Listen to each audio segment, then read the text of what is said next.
नमस्कार, मी श्रावणी.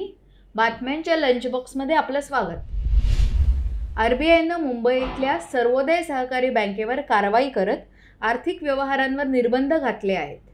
सर्वोदय सहकारी बँकेची ढासळती आर्थिक परिस्थिती पाहून अनेक निर्बंध लादण्यात आले आहेत. आता खातेधारकांना त्यांच्या खात्यातून 15,000 रुपयांपर्यंतच रक्कम काढता येणार आहे. त्याचबरोबर पात्र ठेवीदार डिपॉझिट इन्शुरन्स आणि क्रेडिट गॅरंटी कॉर्पोरेशन म्हणजेच DICGC कडून मुदत ठेवींसाठी 5 लाख रुपयांच्या विम्याबाबत दावा करू शकतात. बँकेवर बँकिंग नियामक कायदा 1949 चे कलम 35 अ नुसार कारवाई करण्यात आली आहे. सोशल मीडिया प्लॅटफॉर्म Xनं भारतात एका महिन्याच्या आत जवळपास 2 खाते बंद केले आहेत. मुलांचं लैंगिक शोषण आणि अश्लीलतेला प्रोत्साहन दिल्यानं ही कारवाई करण्यात आली आहे. जिओ फायनान्शियल आणि ब्लॅकरॉक या दोन्ही कंपन्या संयुक्तरित्या वेल्थ बिझनेस तसेच ब्रोकिंग व्यवसायाबाबत एकत्रितरित्या व्यवसाय करणार असल्याची माहिती जिओ फायनान्सनं एक्सचेंजला दिली आहे. त्यानंतर आज जिओ फायनान्सच्या शेअरमध्ये 5% वाढ झाली आहे. भारतातील लाखो म्युच्युअल फंड गुंतवणूकदारांना तंत्रज्ञानावर आधारित नाविन्यपूर्ण पर्याय देण्याबाबत या अगोदरच दोन्ही कंपन्यांमध्ये 2023 रोजी करार झाला आहे. वरिष्ठ नागरिकांनी ठेवलेल्या मुदत ठेवीच्या व्याजावरील करातून केंद्र सरकारला 27,000 कोटी रुपयांची कमाई झाली आहे, अशी माहिती SBIच्या एका अहवालात देण्यात आली.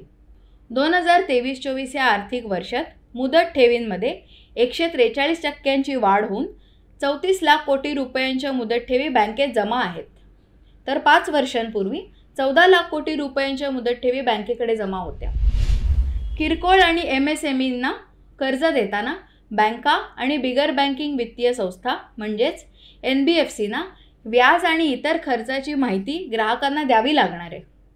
कर्ज घेताना जो करार करण्यात येतो त्यात सर्व महत्त्वाची माहिती द्यावी लागणार आहे. RBIच्या या निर्णयामुळे आर्थिक संस्थांच्या कर्जास पारदर्शकता येणार आहे. भारत आणि श्रीलंकेला मर्यादित प्रमाणात कांद्यांच्या निर्यातीला परवानगी दिली आहे. वाणिज्य आणि उद्योग मंत्रालयाच्या परकीय व्यापार महासंचालनालयामार्फत याबाबत एक अधिसूचना जारी केली. श्रीलंकेला 10,000 मेट्रिक टन कांदा निर्यात केला जाणार आहे. कांद्याची निर्यात राष्ट्रीय सहकारी निर्यात लिमिटेड म्हणजेच NCEL द्वारे करण्यात येणार आहे.